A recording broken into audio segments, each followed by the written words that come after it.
Life के हर phase में आपको कुछ ऐसे लोग मिलेंगे जो अपने आप को बड़ा तीस मार खान समझते हैं और वो आपको बुली करते हैं। इंग्लिश में उसको बुली कहते हैं। बुली की उर्दू जो है उसको बदमाश कह सकते हैं, कि जो सबसे इंसान पंगे ले और सबको इंटिमिडेट करे और तंग करे और उसको लगता है कि वो बड़ी चीज़ है। तो बुली से कैसे डील करते हैं? बुली से डील करने का जो तरीका है वो डिपेंड करता है कि आप किस सिनेरियो में हैं। आप लॉन्ग टर्म की बात करें, शॉर्ट टर्म की कर रहे हैं। कि अगर शॉर्ट टर्म में अगर आप देखें तो बुली जो होता है वो बेसिकली रिएक्शन का भूखा होता है। और सबसे पहले तो आपको खुश होना चाहिए कि अगर आपको कोई बुली कर रहा है तो वो आउट ऑफ जेलिसी कर रहा होगा, ठीक है। क्योंकि साइकोलॉजिकली जो बंदा नॉर्मल नहीं होता वही बुली बन सकता है, या उसको लगे कि मैं बहुत सुपीरियर हूँ। टेक्निकली इन्फीरियरिटी कॉम्प्लेक्स होता है कि कोई इंसान अपने आप को बहुत कुछ समझे और आपको जो है ना कुछ ना समझे, लेकिन टेक्निकली वो आपसे जेलस होता है। मोस्टली केसेस में आप देखें कि जेलसी निकलती है बुली करने के पीछे। और उस वो बेसिकली जो बुली है वो रिएक्शन चाहता है आपका, कि आप गुस्सा शो करें, लड़ाई करें, और या आप डर जाएं या आप रोने लग जाएं। जो बुली है उसकी खासियत ही होती है। तो अगर कोई आपको बुली करे और आपको तंग करे, परेशान करे, तो सबसे पहले देखें आप कि क्या आगे पीछे लोग हैं या आप अकेले हैं। तो मोस्टली तो लोग होते हैं आगे पीछे। तो इसमें दो ऑप्शन है। एक तो ये है कि बुली को कभी अपनी वीकनेस नहीं शो करनी चाहिए, क्योंकि बुली जो है अगर उसको पता चल जाए कि आप वीक हैं तो वो आपको पे बुली करता रहता है। और अगर आपको पता चल जाए कि आप जवाब भी दे सकते हैं, आप उसको फिज़िकली हर्ट भी कर सकते हैं, तो वो कभी भी आपको बुली नहीं करेगा। तो अगर हम बात करें कि आप किसी ऐसी सेटिंग में के लोग हैं, तो वो ऑब्वियसली चाहेगा कि आप कोई रिएक्शन दें और वो आगे से कोई और जवाब दे। क्योंकि बुली जो है वो अगर आपको कोई बुली कर रहा है तो वो basically he is a smart guy. वो मतलब नॉर्मल साइकोलॉजिकल बंदा नहीं है जो किसी को तंग नहीं करता। वैसा बंदा जो तंग कर रहा है तो बेसिकली वो अपने आप को स्मार्ट समझता है या नहीं है, वो बात बहस अलग है, लेकिन इज़ अ स्मार्ट गाय। तो उसको पता है कि यार मैं ये करूँगा तो ये होगा। तो आपने सबसे पहली बात तो ये कि प्रिडिक्टेबल ही नहीं बनना। आपने वो प्रिडिक्ट ही नहीं कर सके भाई इसका क्या जवाब होगा। तो सबसे बेस्ट चीज़ तो ये है कि आप रिस्पॉन्स ना, बिल्कुल ज़ीरो। अगर आप रिस्पॉन्स देंगे अच्छा या बुरा, वो फिर आपके ख़िलाफ़ फिर से यूज़ होगा वो। तो इसमें भी ऑप्शन होती हैं कि अगर वो आपको बुली कर रहा है तो आप स्टार्ट में इग्नोर कर सकते हैं, लेकिन इग्नोर करने का मतलब ये नहीं कि उसको लगे यार ये तो कुछ कहते नहीं, इसको और से और करें। तो मैं फ़िज़िकल वायलेंस के अगेंस्ट नहीं हूँ, लेकिन ऑब्वियसली फ़िज़िकल नीड आनी नहीं चाहिए कि आप उसको हर्ट करें या वो आपको हर्ट करे, फिर तो आप कर सकते हैं। लेकिन स्टिल इसमें मैं कहता हूँ कि दो बातें हैं। एक साइकोलॉजिकल मैच्योर बंदे की बात ये है कि बुली जो है उसको थोड़ी सी अजीब बात है, उसको दोस्त बनाने की कोशिश करें।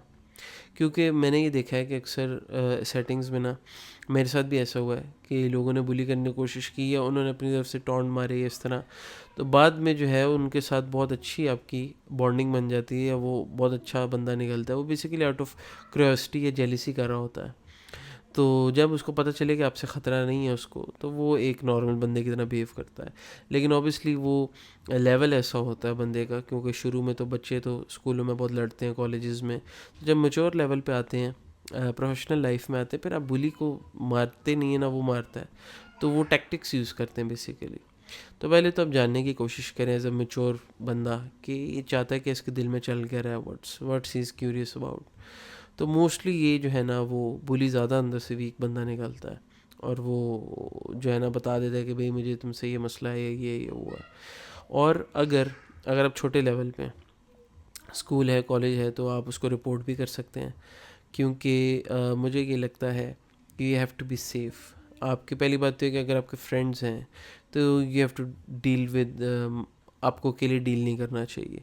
क्योंकि अगर उसका कोई गैंग है या उसके कपल ऑफ फ्रेंड्स हैं तो वो आपको हर्ट कर सकते हैं लॉन्ग टर्म में। तो ऑब्वियसली जो सेफ्टी है वो आपके लिए सबसे पहली चीज़ होनी चाहिए, और बैकअप आपके पास होना चाहिए अगर कोई आपके से ऐसे मसले में पड़ जाए।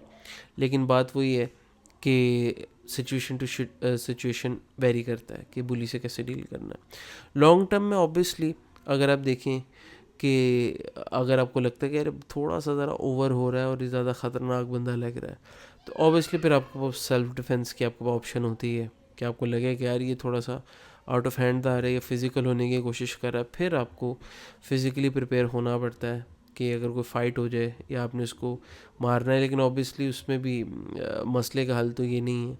लेकिन फ़ायदा ये होगा कि आपने अगर किसी एचआर को ऐसी जगह रिपोर्ट किया होगा कि भाई ये बंदा मुझे हरास कर रहा है या बुली कर रहा है, तो वो फिर आपके पास एक बेस होगा कल को जब कोई फ़ाइट होगी कि भाई पहले मैंने आपको बताया था कि मुझे तंग कर रहा है, फिर आप उसको ब्लेम जो है उसके ऊपर जाएगा। तो ये बहुत समटाइम ये तो उल्टा पड़ जाता है कि आप कोई बुली करता, आप मारते हैं, फिर वो चीज़ आपके अगेंस्ट हो जाती है। तो इसमें बड़ा अपने कॉशियस रहना है। कोशिश आपने ये करनी है कि आप जब भी हों स्कूल में, कॉलेज में, दोस्तों के साथ हों, क्योंकि दोस्तों के साथ कभी भी कोई बुली आपसे ज़्यादा पंगा ले नहीं सकेगा, स्पेशली अगर आपका एक बड़ा ग्रुप है, 3 4 5 लोग हैं उसमें, तो बुली के भी अगर 3 4 या 5 दोस्त है फिर हो सकता है, लेकिन बुली कभी भी पंगा नहीं लेगा आपसे। वो हमेशा अकेले टाइम का इंतज़ार करता है आप पे हिट करने के लिए, फिज़िकली या मेंटली भी यूज़ करने में। दूसरी बात यह कि मेंटली आपने कभी बर्डन नहीं लेना कि यार ये बंदा मुझे बुली कर रहा है, मेरे अंदर कोई प्रॉब्लम है या क्या है। मेंटली स्ट्रांग होना टाइम के साथ आता है, लेकिन आपने कोशिश ये करनी है कि मेंटली अपने आप को इतना आप काबिल बनाएं कि कोई भी इंसान आपको अफेक्ट ना कर सकते, उसकी वजह से आपका मूड अफेक्ट ना हो। बहुत इसमें बहुत टाइम लगता है थिक स्किन बनने में, लेकिन कर सकते हैं, बिल्कुल पॉसिबल है। और कोशिश ये करें कि जब भी कोई चीज़ लगे कि सीरियस है, तो कुछ लोगों को पता होनी चाहिए कि भाई ये बंदा है, ये तंग कर रहा है। और बच्चों वाला अगर केस है तो ऑब्वियसली पेरेंट्स को पता होना चाहिए कि अगर कोई बुली कर रहा है उनको। और पेरेंट्स जो हैं वो सम टाइम या तो बहुत डरपोक होते हैं। बच्चे को देखें, इसमें बच्चे को सपोर्ट की ज़रूरत होती है। और बच्चा जो है, अगर उसे फ़ील हो कि भाई मुझे तो सपोर्ट नहीं है ना फ्रेंड्स से ना पेरेंट्स से, तो वो फिर बच्चा ज़्यादा फिर डर जाता है और ज़्यादा फिर वो विक्टिम मेंटालिटी में चला जाता है। और देखें, सबसे बड़ी जो ताकत है वो शायद फिज़िकल पावर से भी ज़्यादा मेंटल पावर है। अगर आप मेंटली बहुत स्ट्रॉन्ग है तो कोई आपको नुकसान पहुंचा नहीं सकता। और बात वही है कि बुली जो है उसका आपने मुकाबला जो है कोशिश करें कि आपके फ्रेंड्स होने चाहिए, क्योंकि अगर आपके फ्रेंड्स नहीं, और फ्रेंड्स भी अच्छे वाले ही नहीं कि ज़बरदस्ती आप बना लें जो वक्त में काम ही ना है आपको, लेकिन है कि हर लेवल पे कोई आपके साथ होना चाहिए ताकि कोई आपको नुकसान ना पहुंचा सके, और किसी को पता होना चाहिए कि भाई ये बुली है या ये मुझे नुकसान पहुंचा सकता है इस तरह। तो कोशिश करेंगे पहले बुली से समझने की कोशिश करेंगे इसकी प्रॉब्लम क्या है। तो अगर तो वो ठीक हो जाता है, उससे आप मना सकते हैं। मनाने से मुराद ये है कि आप उसको समझेंगे उसकी प्रॉब्लम जेन्युइन है या ऐसे ही वो उसको मस्ती करने का शौक़ है। तो अगर उसकी मस्ती है, मस्ती को ठीक करने का और तरीका, और अगर वो जेन्युइन कोई जेलिसी वाला फैक्टर है तो आप उसको, मतलब ऐसे केसेस हैं कि बंदा जो है ना बाद में दोस्त बन जाता है बुली का, क्योंकि बुली जो है वो बेसिकली अपने साइकोलॉजिकल मसलों से डील कर रहा होता है और वो दूसरों को तंग करके उसको साइकोलॉजिकल सेटिस्फेक्शन मिलती है। लेकिन ये दोनों चीज़ें एज टू एज वेरी करती हैं। हर एज में हर किस्म का बुली होगा तो उसको आप उस तरह से डील करेंगे।